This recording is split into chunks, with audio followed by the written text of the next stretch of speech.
ആലപ്പുഴ ജില്ലയിൽ കൂടുതലായിട്ട് കണ്ടുവരുന്ന ഒരു സംഭവമാണ് കുളങ്ങളുടെ സംരക്ഷണം. കുളം വേനൽക്കാലത്ത് വെട്ടി വൃത്തിയാക്കുന്നത്. കുളങ്ങളുടെ സംരക്ഷണത്തിന് ചെലവേറുന്നു എന്നുള്ളതാണ്. നാട്ടിൻപുറങ്ങളിൽ അങ്ങിങ്ങ് കുളം വെട്ടി സംരക്ഷിക്കുന്ന ജോലികൾ നടക്കുന്നുണ്ട്. വലിയ തുക മുടക്കിയാണ് കുളം വെട്ട് നടത്തുന്നത്. പാരമ്പര്യ ജലസ്രോതസ്സുകളുടെ സംരക്ഷണത്തിൻ്റെ പ്രാധാന്യം വിളിച്ചോതുന്നതാണ് നാട്ടിൻപുറങ്ങളിൽ നടക്കുന്ന കുളം വെട്ട്. മുൻപ് എല്ലാ കുളങ്ങളും വെട്ടിയിരുന്നതാണെങ്കിൽ ഇന്ന് അത്ര കണ്ട് കുളങ്ങൾ വെട്ടുന്നില്ല. പരമ്പരാഗത രീതിയിൽ കുളം തേകി വൃത്തിയാക്കുന്നതിനുള്ള തേക്കുപാട്ട ഉപയോഗിച്ച് ഇപ്പോഴും കുളം വെട്ട് നടക്കുന്നുണ്ട്. മോട്ടോർ ഉപയോഗിച്ച് വെള്ളം വറ്റിക്കുമെങ്കിലും അടിയിലെ ചെളി കോരിക്കളയാനാണ് തേക്കുപാട്ട അധികമായിട്ടും ഉപയോഗിക്കുന്നത്.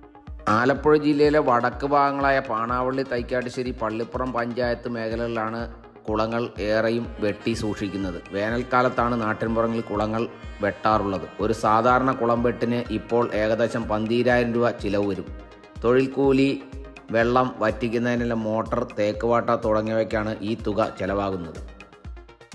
വേനൽ ചൂടിൽ ജലസ്രോതസ്സുകളെല്ലാം വറ്റി വരളുകയാണ്. കുളങ്ങളിലും കിണറുകളിലും പലതിലും ഒരു തുള്ളി വെള്ളം പോലും ഇല്ലാത്ത സാഹചര്യമാണ്. ഈ സാഹചര്യത്തിലാണ് നാട്ടിൽ അങ്ങിങ്ങ് കാണുന്ന ചെറിയ കുളം വെട്ട് ഇതേപോലെ നടക്കുന്നത്.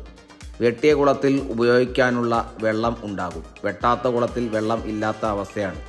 എങ്കിലും ചെലവേറിയതിനാൽ കുളം വെട്ടി പരിപാലിക്കുന്നത് മിക്കവരും നിർത്തിയിരിക്കുകയാണ്. മുൻപ് ഗ്രാമങ്ങളിലെ ഒരേ വീട്ടുപറമ്പിൽ പല കുളങ്ങൾ ഉണ്ടായിരുന്നു. വലിയ കുളം, ചെറിയ കുളം എന്നിങ്ങനെ. കാവുകളുടെ സമീപത്തുള്ള കുളങ്ങളെ സർപ്പക്കുളങ്ങളെന്നും വിളിച്ചിരുന്നു. കാവുകളും വൃക്ഷങ്ങളും അതിനോട് ചേർന്നുള്ള കുളങ്ങളും പ്രകൃതി സംരക്ഷണത്തിൻ്റെ പാരമ്പര്യ വഴികളായിരുന്നു.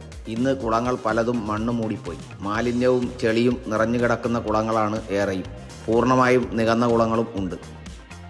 ഈ വർഷത്തെ കുളം വെട്ട് ഇവിടെ അവസാനിച്ചിരിക്കുകയാണ്.